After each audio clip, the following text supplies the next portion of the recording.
for Christmas, I want DeAaron Fox to get traded. And Kings fans are going to get mad at me. They're going to say this is just me continuing to be a hater.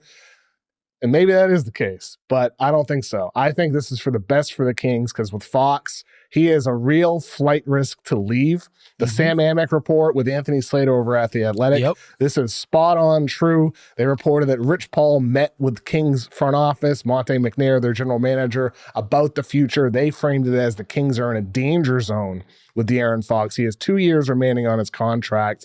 The longer this goes on, the lower his value gets, the closer he gets to free agency because he could be a risk to sign and trade somewhere else or just outright sign somewhere. And you have the Kings right now who are 13-17, losers of 4 in a row. I just feel like for the Kings, it is going to be in their best interest to find the best deal for him, whether that's from San Antonio, who Sam and Anthony mentioned in their article at The Athletic, or whether it's a team like the Rockets, maybe upgrade from Fred VanVleet, or the Lakers if they wanted to trade in one of their future draft picks. To me, investing in Devin Carter, their rookie point guard lottery pick who hasn't played yet, he's been out injured. If the Kings go down this young route, still keep Sabonis, but take a step back, have that top 10 protected pick. To me, this is for the best for the Kings franchise, for Kings fans, and definitely for the best for DeAaron Fox.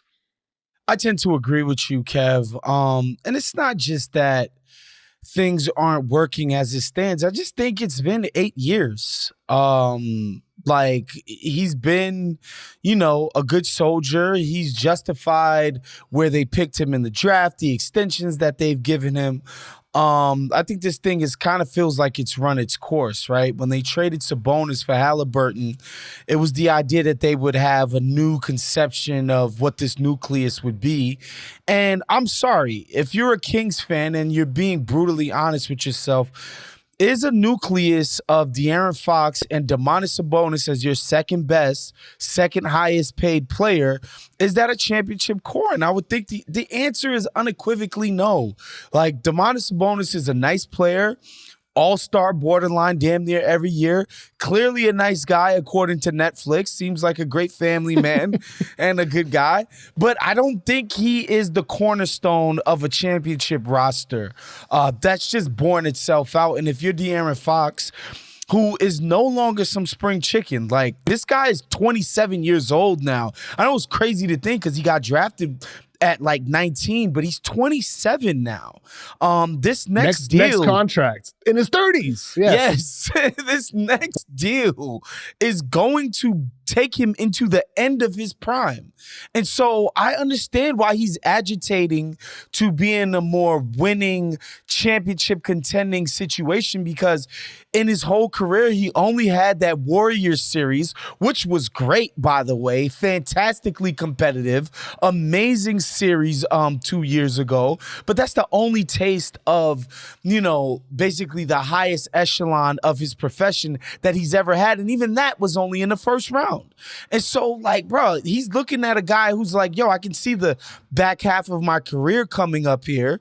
I don't see why he shouldn't be agitating to do something else or to see something drastically change in Sacramento. Absolutely. I think that's spot on. And for him, like you said, 27 years old, next contract takes him into his early 30s. And Fox, look, he's a really, really good player. He's a high-level player. If I'm the Kings and he ends up staying on the team into next season and you're at the point where it's time to re-sign him, man, I don't know if I want to be paying him $50 million a year as Sacramento when you're just stuck in the middle. I'd rather keep investing. It's actually going to be closer to 70 million. Sure. It's absurd. So it's just you drafted Devin Carter. What did you draft him for? You drafted Devin Carter because you believe in him. He's A, De'Aaron Fox insurance, and B, he's somebody that you can see is playing next to De'Aaron Fox. To me, I think going that route just makes a hell of a lot more sense in getting whatever haul you can get from the Spurs or Rockets or whoever it is. Part of the calculation has to be, And Amick and Slater talked about this in their article when, last time when AD forced his way to the Lakers, he hired Rich Paul in clutch and summarily ended up forcing his way out. And then the last time a team was sort of faced with the decision with like a star, actually a couple of times, Donovan Mitchell being one who they didn't mention, and Luka Doncic. I think the difference between Luka and AD, these are guys that played at MVP levels. You can understand why there might have been a panic of this guy walking away. I love De'Aaron Fox. I've actually gotten a chance to talk to him in the past. He's actually like a brilliant person, just extremely emotionally intelligent, self-aware guy, just like an all-around incredible guy.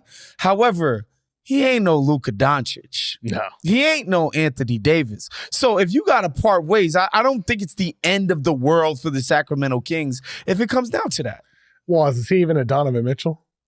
I don't think so. He hasn't been. In his career, he hasn't been. And guess what? These guys have made 5, 6, 7, 8, 9, 10 All-Stars in the case of AD, right? Like, there's no shame in not being those guys. One as a replacement. One. Yeah. He wasn't even voted in It's or not the same. first choice. It's not the same. He's not that level player. And so I think for the Kings, if they can get a really good return from one of those teams, that's an appropriate path to go.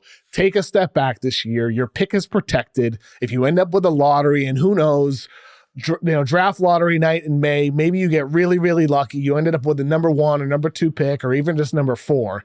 And then you're in a position where, hey, okay, maybe you keep that young player, or maybe you can flip that player and go out and get somebody else who can help your new core with Devin Carter and Domantas Sabonis and whoever the leftovers are at that point. But the bottom line is this core, they add DeRozan this summer. Fox is still really good, but hasn't taken that superstar leap. Sabonis has gotten better, but he's still not that number 1 player on a championship team.